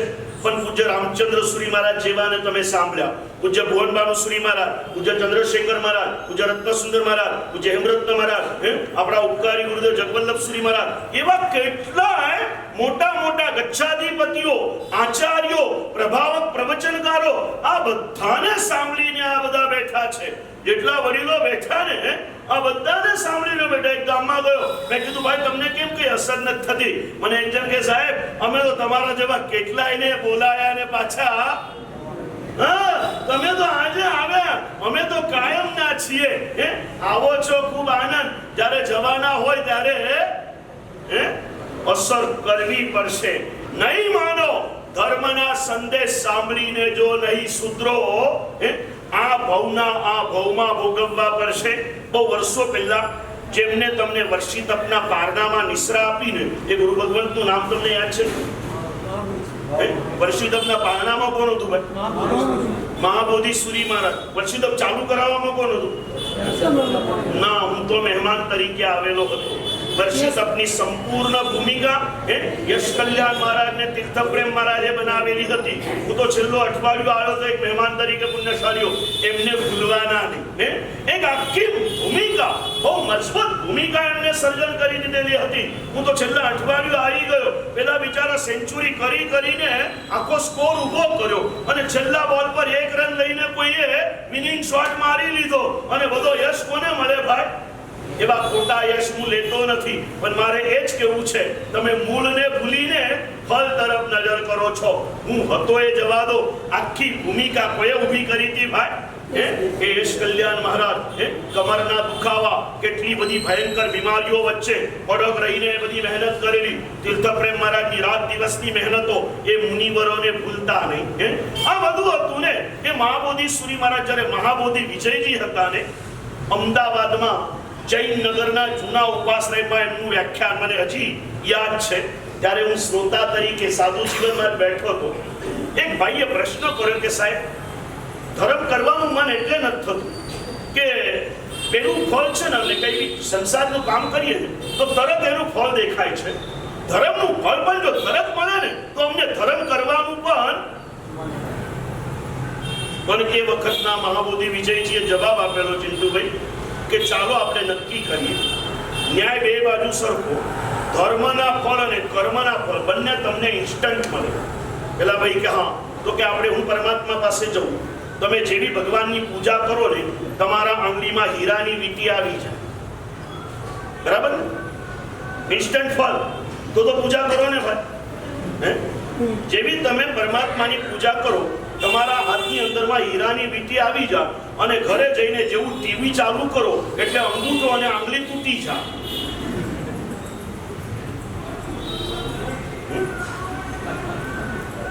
જોઈએ છે ઇન્સ્ટન્ટ ફળ.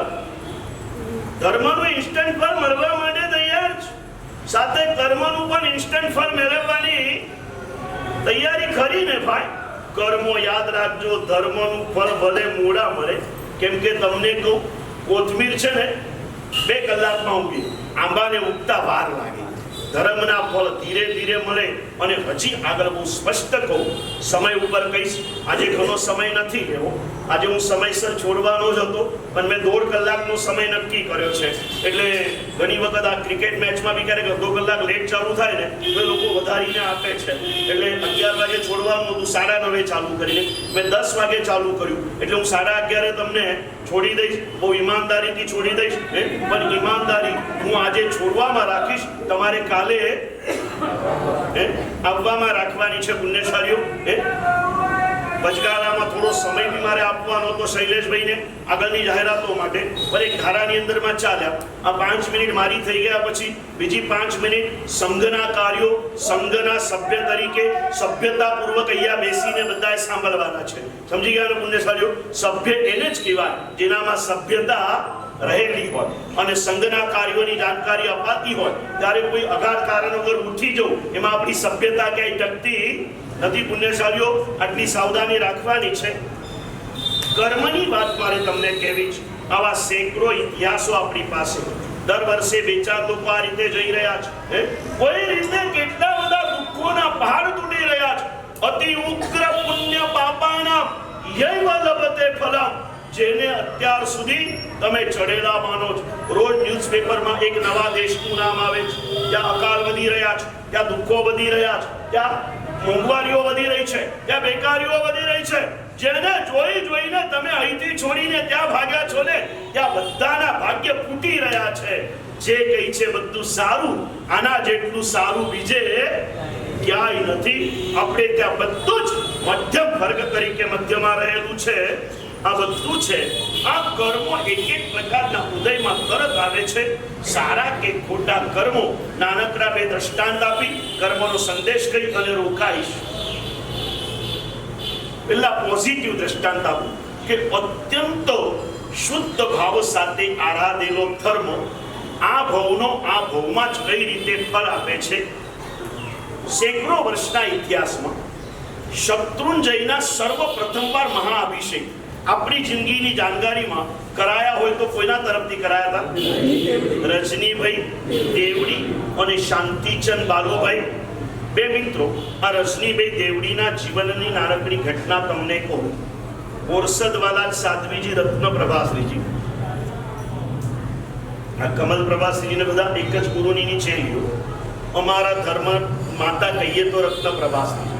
અમારા પરિવારને ધર્મની અંદરમાં બીજારોપણ કરીને આગળ વધારવામાં સાધ્વીજી તરીકે વિશેષ ઉપકાર રત્ન પ્રભાશ્રીજીનો રહ્યો. એ રત્ન પ્રભાશ્રીજી સુરતમાં ગોપીપુરામાં એક ઉપાશ્રયમાં બિરાજમાન હતા અને 14 વર્ષનો રજની નામનો આ છોકરો, હાફ ચડ્ડી પહેરેલો, મોઢા ઉપર કોઈ નૂર નહીં, અને મારા સાહેબ પાસે ગયો કે મારા સાહેબ માંગલિક સંભળાવો. હવે રોજ આવનારો માણસ ક્યારેક માંગલિક માગે ને તો કંઈક કારણ હોય તો માગે. એટલે મારા સાહેબે પૂછ્યું કે કેમ? તો કે મારા સાહેબ ઘરની પરિસ્થિતિ બિલકુલ સારી નથી, એટલે ક્યાંક હવે 2 પૈસા કમાવા માટે મુંબઈ જવું છે. તો કે મુંબઈ જઈને તું શું કરવાનું, કંઈ નક્કી કર્યું છે? તો કે કાંઈ નક્કી નથી કર્યું, ભગવાનના ભરોસે જઉં છું. મુંબઈ ઘણું મોટું છે, કંઈક તો મળી જશે. બહુ ધ્યાનથી ઘટના સાંભળજો. એ કે કદાચ તું ત્યાં જાય, તારું તો કોઈ સ્થાન નથી, કંઈ જ નથી, તો તું શું કરીશ? માની લે કે 1 મહિનો તને નોકરી ન મળે તો તું શું કરીશ?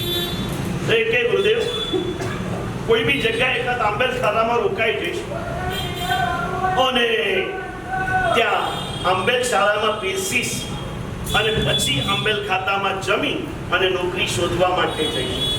એટલે કે 1 મહિનો કદાચ તને નોકરી ન બી મળે કોઈ તું રહેવાનો તો ખરો ને? તો કે હા. અને રત્ન પ્રવાસમાં કે કામ કર, એ રીતે રહેજે અને તને જ્યારે પણ નોકરી લાગે ને એ વખતે તને જે પહેલો પગાર મળે ને પહેલા મહિનાનો, એ તું કોઈ ગરીબ સાધર્મિકમાં આપી દે. કોને કહી રહ્યા ધર્મેન્દ્ર ભૈયા? જે પોતે ગરીબ છે, જેને અહીંના પોતાના 4 જણાના રોટલાની ચિંતા છે, પણ ગુરુ ભગવાન તો બધાને બધું કહેતા નથી હોતા. અને કોક જીવને કહે ને તો સમજી લેવાનું કે મારું ભાગ્ય છે કે ગુરુએ મને આ કીધું છે. ગુરુએ મને આ કીધું છે, આ ભાગ્યની દશા હશે. પેલા તરત નિયમ લીધો. 14 વર્ષનો છોકરો, મોઢા પર માખી ઉડાડવાનું નૂર નહીં, ગરીબ સ્થિતિમાંથી ત્યાં ગયો, એક જગ્યાએ આંબેલ ખાતામાં નોકરી રહ્યો. એ પીરસતો હતો ને, એના ભક્તિ ભાવને જોઈને એક શેઠને મન થયું. એને પૂછ્યું અને લાગ્યા ક્યાંક જોયો છે. એને સુરતના જ શેઠ નીકળ્યા. વાત કરી કે ભઈલા કેમ અહીંયા? એટલે એને વાત કરી તો કે કાંઈ વાંધો નહીં, ચાલ મારી સાથે, કાલથી મારા દુકાને કામે લાગી જાય. નિયમના પ્રભાવનો પ્રારંભ છે, તમે સમજી લેજો. કેટલાય લોકોને કેટલાય સમયથી નોકરી નથી મળતી, આને મળી ગઈ, એ રહ્યો. એ સમયગાળામાં મહિનામાં 20 રૂપિયાનો પગાર હતો. પેલા 1 મહિના એકદમ પ્રામાણિકપણે નોકરી કરી, પહેલા મહિનાનો પગાર મળ્યો ને એ છોકરાએ દીપકભાઈ 1 મહિનામાં બધું શોધ્યું ને એમાં એક એવો પરિવાર શોધી રાખ્યો હતો કે જે આર્થિક દ્રષ્ટિએ સાવ કમજોર, જેવા 20 રૂપિયા પગાર ના મળ્યા પહેલા મહિનાના, એટલે પાણી પણ ન પીતા એ 20 રૂપિયા પેલા ગરીબ સાદરમીકને આપી દીધા. આપીને પાછો આવીને શેઠને કહે, શેઠ જો તમને વિશ્વાસ બેઠો હોય તો આગલા મહિનાનો જે 20 રૂપિયાનો પગાર છે એમાંથી 10 રૂપિયા મને એડવાન્સ આપી શકો. નાનકડો છોકરો, પછી 20 તો અમને આપ્યા છે, એ સમાનાના 20 એટલે આજના કદાચ 2 લાખ રૂપિયા થઈ જાય એવો સમયગાળો. અને કીધું એટલે શેઠ એની પર ગુસ્સે થઈ ગયા. શું કરે છે, ઉડાવું લાગે છે, હમણાં તો 20 રૂપિયા આપ્યા, પાછો 10 માંગવા આવ્યો, ક્યાં નાખીને આવ્યો? મોટા લોકો ક્યારેક વિચાર્યા વગર એટલું બધું બોલી નાખે ને કે નાનો માણસ વિચારો ઊંચાઈ જાય. પેલો કઈ જ ન બોલ્યો કે બોલ બોલ, શું કર્યું 20 રૂપિયાનું બોલ. એટલે પેલા હાથ જોડીને કીધું, શેઠ આવી રીતે થયું છે. શેઠ સાંભળતા રહ્યા. શેઠની આંખમાંથી આંસુ આવ્યા. શેઠે એની ક્ષમાપના કરી કે દીકરા, મને ખબર નહીં, મારી પાસે તો લાખો, ત્યાંના લાખો એટલે આજના કરોડો, છતાં મને કોઈ દિવસ ગરીબ સાદરમીકનો વિચાર નથી આવ્યો. તારી પાસે કશું નથી ને તને આ વિચાર આવ્યો. તારી ભાવનાને વંદન, તને આ નિયમ આપનાર ગુરુદેવને વંદન. અને દીકરા, કાલથી તું મારો નોકર નહીં, મારો પાર્ટનર છે. 15 વર્ષનો છોકરો મોતીના વ્યાપારીની પેઢીમાં 1 જ મહિનામાં પાર્ટનર બન્યો છે. 2 વર્ષમાં રજનીનું નામ મોતી બજારના કિંગ તરીકે ગયું છે. એને પોતાની દુકાન અલગ કરી દીધી છે. અને જ્યાં સુધી જીવ્યા ત્યાં સુધી મોતી બજારમાં એક એવી ગુડવિલ ઊભી થઈ હતી. મોતીના બધા જ વેપારીઓ બેસતા વર્ષે રજનીભાઈના હાથની બંધ મોતીની પડીકી લઈ પોતાના ગલ્લામાં મૂકી અને ધંધો ચાલુ કરતા હતા. એક શ્રદ્ધા હતી, રજનીભાઈના હાથની પડીકી ધંધા ગલ્લામાં મૂકશું ને 12 મહિના આપણા દુકાનને ક્યાંય આંચ નહીં આવે.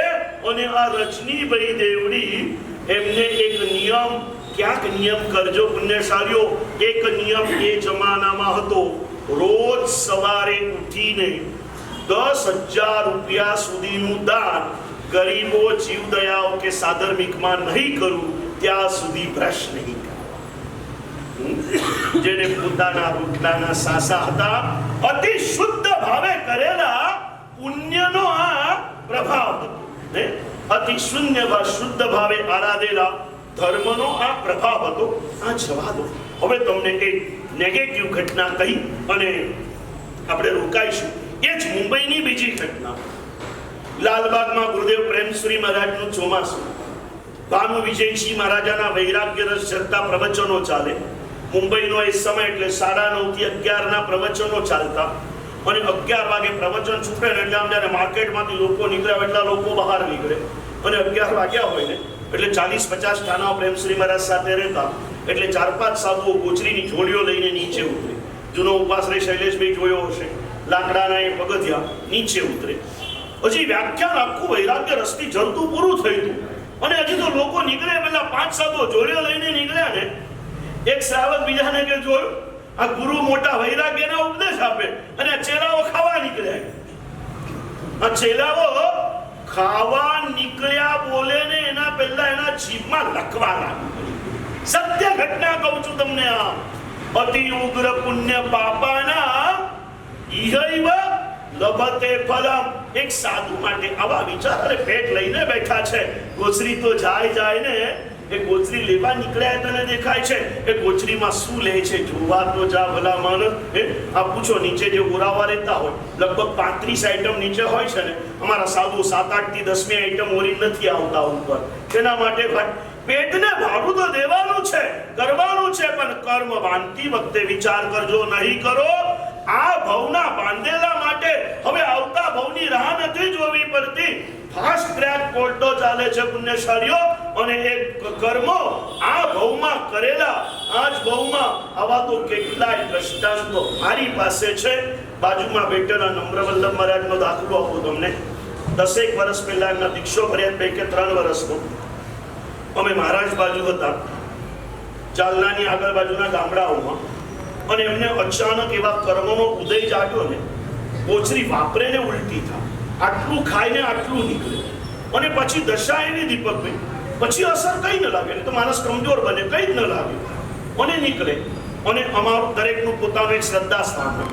અમને કોઈ બી મુશ્કેલી થોડીક વધારે થતી લાગે ને, એટલે અમે તરત સુરત વજુભાઈને ફોન કરી દઈએ, અને એ ત્યાંથી બેઠા બેઠા પ્રયોગ કરે એટલે અમારી તકલીફ દૂર થઈ જાય. અમારા સેંકડો અનુભવો છે આવા. પણ જ્યારે જીવના તેવા કર્મોનો ઉદય હોય ને, તો દવા સામે પડી હોય તો એ દેખાય નહીં. એ દિવસોમાં બી વજુભાઈ સાથે કેટલાય ફોન થયા, પણ આમની તકલીફ કહેવાનું યાદ જ ના આવે. 3 મહિના આખા આવી ગયા. 3 મહિના અમે લોકો વિહાર કરતા કરતા અમારા સંસારી ગામ સંગમનેરમાં આવ્યા. મારા દીક્ષા તિથિનો કાર્યક્રમ હતો 31મી, અને આગલા દિવસે સાંજે વજુભાઈ ત્યાં આવ્યા, અને સાંજના ટાઈમે મેં એમને ગોચરી લાવીને વપરાવી, અને જેવી ગોચરી વાપરીને પાત્રામાં પાત્રું ભરીને ઉલટી થઈ. એ જોઈને મારી આંખમાંથી આંસુ નીકળ્યા. વજુભાઈ કે શું થયું? બહાર જ બેઠા હતા. મેં કીધું વજુભાઈ આવું થયું, 3 મહિના તમને કહેવાયું નથી, આવું છે. વજુભાઈ કે એમ છે, ચાલો. વજુભાઈ ગોચરી માંગલીમાં આવ્યા. અંદર આવીને એમને એક આંગળી નાખી અને એ ગોચરીને મંત્રિત કરી, અને એ ગોચરી વપરાવી દીધી. એ ઘડી આજનો દિવસ લગભગ 7 થી 8 વર્ષ વીતી ગયા, ફરી પાછી કોઈ દિવસ ઉલટી થઈ નથી. કર્મના જેમ પ્રભાવ હોય છે ને, ધર્મના પણ એવા પ્રભાવ હોય છે ને હોય છે. પણ ધર્મની વાત નથી માનવી. કર્મના ઉદય આવે ત્યારે હવે ધર્મના સંદેશ સાંભળ્યા ને, હવે કર્મ કહે છે કે ઉભો રે, તારે ગુરુની વાત નથી માનવી, ધર્મની વાતો નથી માનવી, તો મારી વાત સાંભળી લે. મેં જિંદગીમાં કોઈને છોડ્યા નથી. પુણ્યશાળી યાદ રાખજો, મેં તમને શરૂઆતમાં એક 4 પંક્તિઓ અખંડ આનંદની કીધેલી કે ગુનો કરે એને સજા થાય, એ સૃષ્ટિનો ક્રમ છે. ગુનો કરીને હું છટકી જઈશ, એ માનવીનો ધર્મ છે. કરેલા કર્મો દરેકે ભોગવવા પડે ને પડે, પણ નથી સાંભળતા ને. એ વખતે તમને ખબર છે ઘણા એવા ઇતિહાસો આવે કે પેલા સારા માણસો પેલાને સારી રીતે બહાર જવાનું કે ન માને, એટલે પેલા દંડાવાળાને બોલવે, એટલે પેલો કે જાય છે કે દંડા મારું. એમ ધર્મની વાતો નથી માની, એટલે કર્મ આવીને કહે છે ઉભો રે ચિંટુ, આટલું બધું ધર્મ કરવા છતાં તું મારી દોસ્તી છોડવા માટે તૈયાર? હું તને હજી કહી દઉં છું, મને છોડી દેજે. માંડ તને આવો ઉત્તમ ધર્મ મળ્યો છે ને, તો એની દોસ્તી કરી લેજે, મારી દોસ્તી છોડી દેજે. પણ નહીં માને તો મારો સંદેશ સાંભળી લેજે. અને કર્મનો અમર સંદેશ છે કિરીટભાઈ, હૃદય ખોલીને સાંભળજો. કર્મ પોતે કહે છે, કર્મ કહે છે, સાંભળી લેજો. બરાબર સાંભળો છો ને પુણ્યશાળીઓ? સમયની સાથે સમજ લઈને ઉઠીશું. છેલ્લો સંદેશ કહું છું. કર્મ કહે છે ભાઈ, એક દાખલા આપે. જો ઋષભદેવને આવા હેરાન કર્યા, મહાવીરને આવા હેરાન કર્યા, પાર્શનાથને પણ છોડ્યા નથી. મેં કોઈને છોડતો નથી. એટલે તને કહું છું, એ લોકોએ પણ અસાવધગીરી રાખવી, તો મેં ભગવાનની પણ શરમ રાખી નથી. હું કોઈનાથી ગભરાતો નથી, અને જે ભગવાનને શરણ બની જાય ને, એને હું કદી નડતો નથી. પ્રભુના બતાવેલા માર્ગે ચાલી જજે, અને મારી દોસ્તી છોડી દેજે. ન છોડવી હોય તો મારો આખરી સંદેશ સાંભળી લેજે. કર્મનો અમર સંદેશ છે. કર્મ કહી રહ્યા છે, કર્મનો અમર સંદેશ છે, તું મને છોડી દેજે, નહીં તો હું તને છોડીશ નહીં. કર્મો કહે છે, હજી કહું છું, તું મને છોડી દે, નહીં તો હું તને છોડીશ નહીં. બંધો સમય ચિત્ત ચેતીએ, ઉદય શો સંતાપ. આ ઉદયમાં સંતાપ નથી કરવા, બંધ સમયમાં સાવધાની રાખવાની છે. કઈ રીતની સાવધાની રાખવાની છે? કર્મોના બંધ કઈ રીતે થાય છે? આની કેટલીક વાતો ભગવતી સૂત્રના આધારે આવતીકાલથી મારે તમને કહેવાની છે. પુણ્યશાળીઓ, સમય પ્રમાણે આવતીકાલથી આવજો, આવતીકાલની જાણકારી લઈ લેજો. દરેક તપસ્વીઓને છઠ તપ છે, એટલે આવતીકાલે સવારે 7 વાગે સામુદાયિક ક્રિયા, અને 7:30 વાગે બધા જ તપસ્વીઓના સામુદાયિક વ્યાસના એક સાથે કરાવવામાં આવશે. સામુદાયિક પ્રવચન 9 વાગે કરવામાં આવશે. કેટલા વાગે ભાઈ? કાલનું પ્રવચન 9 થી 10, સવા 10 સુધીનું રહેશે. એટલે કાલના પ્રવચનમાં પધારવાનું છે દરેકે. આટલી કાલની કાલે બાળકોને વગેરે છુટ્ટી છે, દુકાનો ભલે ચાલુ હોય એ છે. આજે બપોરે બાલક બાલિકાઓ માટે 6 વર્ષથી માંડીને 25 વર્ષ સુધીના બાલક બાલિકાઓ માટે અહીંયા સામુદાયિક અષ્ટપ્રકારી પૂજા આ જ હોલની અંદરમાં રાખવામાં આવી છે. દરેકે પોતાના બાળકોને પૂજાના વસ્ત્રોમાં પૂજાના સામગ્રી સાથે અહીંયા જરૂરથી મોકલવાના છે. પુણ્યશાલીઓ આ બધું કરજો. કર્મના સંદેશને હૃદયમાં સ્થિર કરજો. કર્મની દોસ્તી છોડી દેજો. ચાતુર્માસ એટલે ધર્મ આરાધનાની સિઝન છે. ધર્મના માર્ગે જાણવા માટે અને એ માર્ગે ચાલવા માટે સમયસર પધારી અને આટલી વાર બેઠા છો. હજી એક 5 થી 7 મિનિટ સંઘના આગળના આયોજનોને સાંભળી અને ધર્મના રંગથી રંગાઈ, કર્મથી દૂર હટી અને આપણે આત્મકલ્યાણના માર્ગે આગળ વધીએ. એ જ મંગલ ભાવનાઓ સાથે પરમાત્માની વાતો હાર્દિક ભાવે ક્ષમાયાચના.